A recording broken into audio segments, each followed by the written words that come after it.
नमस्कार, आप देख रहे हैं द न्यूज, आपके साथ मैं सृष्टि मिश्रा। देखिए, भारत के दुश्मन देशों में से एक चीन को इटली ने इस वक्त सबसे तगड़ा झटका दिया है और ये ब्रेकिंग न्यूज सुर्खियां छाई हुई है, जहां पर बेल्ट एंड रोड इनिशिएटिव यानी कि चीन का ड्रीम प्रोजेक्ट कह लीजिए, belt and road initiative BRI project से इटली ने किनारा करने का निर्णय ले लिया है। बड़ी खबर इस वक्त की। और देखिए, इसकी सुगबुगाहट G20 सम्मेलन के दौरान हमने देखा था, जो राजधानी दिल्ली में हुई थी। प्रधानमंत्री ने इसकी मेजबानी की थी और वो शानदार भारत का परिणाम रहा जो हमने G20 के सम्मेलन में देखा है। मैं आपको बता दूं, इटालवी अखबारों का अब ये कहना है कि ये वर्तमान प्रधानमंत्री जॉर्जिया मेलोनी के कारण हुआ है। और देखिए, ये 2019 का प्रोजेक्ट था। बात की जाए तो इटली G7 समूह का इकलौता ऐसा देश है जो चीन के इस प्रोजेक्ट से जुड़ा हुआ है। चीन की इसमें काली करतूत भी सामने आई। मैं आपको बताऊंगी, उदाहरण भी दूंगी कि आखिर क्यों बेल्ट एंड रोड इनिशिएटिव से ये बड़ा झटका चीन को लग रहा है। सबसे पहली खबर मैं आपको दे दूं, मेलोडी हैशटैग। मेलोडी मतलब मेलोनी और मोदी। देखिए, अभी हमने देखा कि COP28 के दौरान जो दुबई में सम्मेलन हुआ था जलवायु परिवर्तन सम्मेलन को लेकर, यहां जॉर्जिया मेलोनी ने मुलाकात की सबसे, लेकिन उन्होंने स्पेशल मुलाकात प्रधानमंत्री के साथ की और उसकी सेल्फी ने सोशल मीडिया हैंडल पर डाली। अब देश में इस मुलाकात को लेकर दो तरफा बातें हो रही है। विपक्ष इस बात पर प्रधानमंत्री को घेर भी रहा है, लेकिन चलिए, वो एक गलत व्यवहार विपक्ष का। मतलब देखिए, किसी देश की प्रधानमंत्री अच्छे से मुलाकात करे तो इसमें कोई हर्ज नहीं है। तो हमने देखा, तमाम कमेंट्स भी सामने आए। हमने देखा कि कांग्रेस ने इसको लेकर कहीं ना कहीं मीम भी बनाया, वायरल किया। तो देखिए, ये तो पुरानी बात है, लेकिन मैं आपको बता दूं, मेलोडी से ही इसका फायदा हो रहा है। आपको बता दें, G20 सम्मेलन के दौरान इटली ने BRI प्रोजेक्ट से पल्ला झाड़ने के संकेत दे दिए थे और अब इस पर ठप्पा लगाती नजर आ रही है इटली की प्रधानमंत्री जॉर्जिया मेलोनी। इटालवी अखबारों का यही कहना है कि ये केवल नई सरकार यानी कि जॉर्जिया मेलोनी जो मुख्य सरकार में है उनकी वजह से हो रहा है। दर्शकों, सबसे बड़ी खबर मैं आपको बता दूं, ऑस्ट्रेलिया भी परेशान हो चुका था इस चीन के इस BRI प्रोजेक्ट से, बेल्ट एंड रोड इनिशिएटिव से, यानी कि आयात और निर्यात को यहां रोड्स और रेलवे के माध्यम से दूसरे देशों में जोड़ना, यूरोपियन कंट्री में खास तौर पर। अब मैं आपको बता दूं कि Indian middle east Europe corridor ने भी चीन के छक्के छुड़ा दिए हैं, जो कि भारत का प्रोजेक्ट है और इससे यूरोपीय देशों में भारत का समझौता आगे होगा। आपको बता दें, व्यापार के मद्देनजर या कह लीजिए आयात निर्यात। मैं आपको बता दूं कि चीन क्या कर रहा है। देखिए दर्शकों, 19 में यह समझौता हुआ चीन के साथ इटली का, लेकिन कोरोना काल के कारण आयात निर्यात समझिए बिल्कुल ठप हो गया।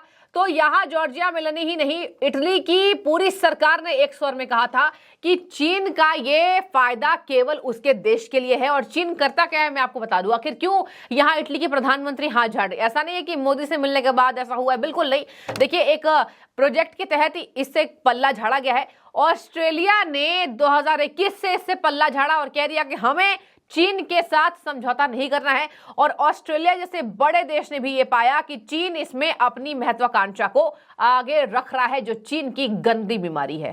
मैं आपको बता दूं, चीन ऐसा देश है जो किसी भी देश को आगे बढ़ता नहीं देख सकता है। आपको बता दें कि बेल्ट एंड रोड इनिशिएटिव के माध्यम से विकासशील देश के ऊपर चीन की नजर है। आपको बता दें, श्रीलंका इसमें सबसे ज्यादा नुकसान अब तक श्रीलंका ने सहा है। अगर बात की जाए तो चीन ने क्या किया, चीन ने श्रीलंका को भी इसके मद्देनजर धोखा दिया और उसके बाद ही ये खबरें सामने आने लगी कि चीन केवल अपने फायदे के लिए देशों को अधिकतर लोन में लाद कर हथियार बनाता है, उसके बाद धीरे धीरे करके देशों के यहां बता लीजिए एसेट्स पर कब्जा करता है।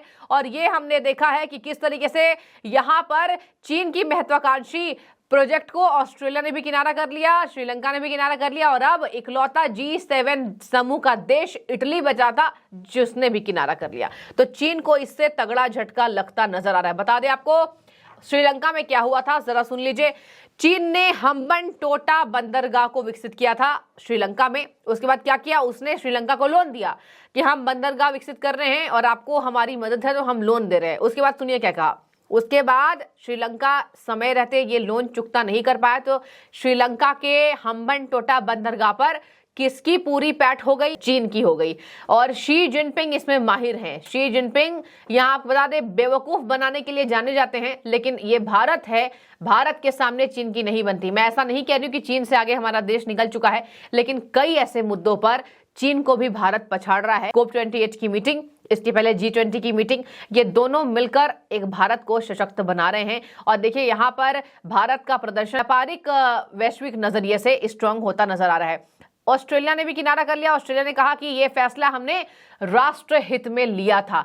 अब BRI प्रोजेक्ट के तहत अब नई जानकारी भी सामने आ रही है कि देखिए चीन ने BRI प्रोजेक्ट की शुरुआत की, लेकिन भारत ने जो यहाँ Indian middle east Europe corridor को शुरू करने की कवायद तेज की है, इससे हमारी जो पैठ है वो यूरोपियन कंट्री में जाएगी और आयात निर्यात में अत्यधिक फायदा होगा। और वैसे भी मैं आपको बता दूं कि अब इटली ही नहीं, कई ऐसे देश हैं जो भारत को मित्रवत देखते हैं, और ये हमने देखा है केवल नरेंद्र मोदी की सरकार में। मैं ऐसा नहीं कह रही हूं कि केवल मोदी सरकार ने इतने अच्छे प्रोजेक्ट्स को शुरू करके भारत को आगे बढ़ाया, ऐसा बिल्कुल नहीं है। लेकिन हमने देखा अंतर्राष्ट्रीय मार्केट में, अंतर्राष्ट्रीय व्यापार में अगर किसी भी सरकार ने सबसे ज्यादा अपना कब्जा किया है तो वो है भारत की मौजूदा वर्तमान सरकार, नरेंद्र मोदी की सरकार। इसके पहले तो हम नतमस्तक होते थे, इसके पहले हम सभी बातों के लिए चीन पर निर्भर थे, इसके पहले चाइना से देश का समझौता होता है, और आपको बहुत अच्छे से पता है किसने समझौता किया था, उसको लेकर बीजेपी कांग्रेस पर निशाना भी साधते रहती है। और हमने देखा कि करीब यहां इन 8 सालों में 10 सालों में जो चेंजेस हुए हैं, आप समझिए कि ये भारत को विकसित देश बनाकर रहेगा। ये चर्चा हो रही है कि किस तरीके से अर्थव्यवस्था में 3rd नंबर पर हम बहुत जल्द आने वाले हैं। और ये दिखा रहा है कि इटली ने आज चीन से किनारा किया, भारत के दुश्मन देशों से।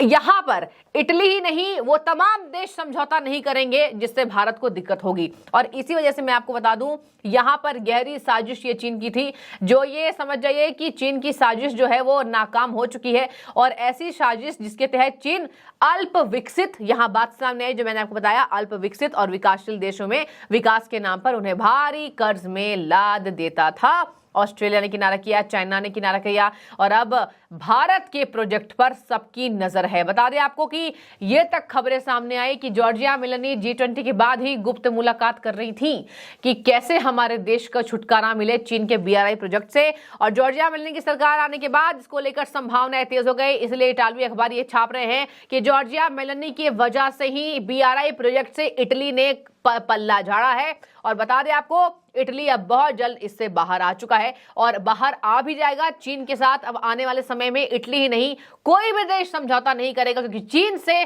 सभी देशों को खतरा है। और महत्वाकांक्षी चीन की जो साजिश होती है वो नाकाम हो गई। इसके बाद भी मैं आपको बता दूं, इटली ये चाहता था कि वो चीन के बड़े स्तर पर सामान निर्यात करे, लेकिन ये संभव नहीं हो पाया, क्योंकि 2019 में समझौता करने के तुरंत बाद कोविड आ गया था, जिसके बाद आवाजाही बंद होगी। इसके बाद ये लिख रहे हैं अखबार वाले कि चीन की दादागिरी सामने आई थी। तो चीन की दादागिरी, इटली का ये निर्णय नई दिल्ली में चीन को बताना, और फिर प्रधानमंत्री मोदी से इटली के प्रधानमंत्री जॉर्जिया मेलोनी के मुलाकात के बाद ये अहम फैसला ये बता रहा है कि कहीं ना कहीं भारत की सोच आगे देशों पर भी पड़ रही है, भारत की सोच का प्रभाव पड़ रहा है। और मेलोडी हैशटैग्स हमने देखा कि ये अब कमाल कर रहा है। इसको लेकर भले दो तरफा बातें हो रही है, लेकिन ये इटली ही नहीं, ये भारत के आने वाले प्रोजेक्ट्स के लिए भी अच्छी खबर लेकर आया। तो देखिए, बहुत बड़ा झटका है ये। चीन के महत्वाकांक्षी योजनाएं अब शुरुआत नहीं हो पा रही है और भारत लगातार आगे बढ़ रहा है, चाहे हम कॉरिडोर के रूप में देखें। आपकी क्या राय है कि आपको भी लगता है कि आने वाले समय में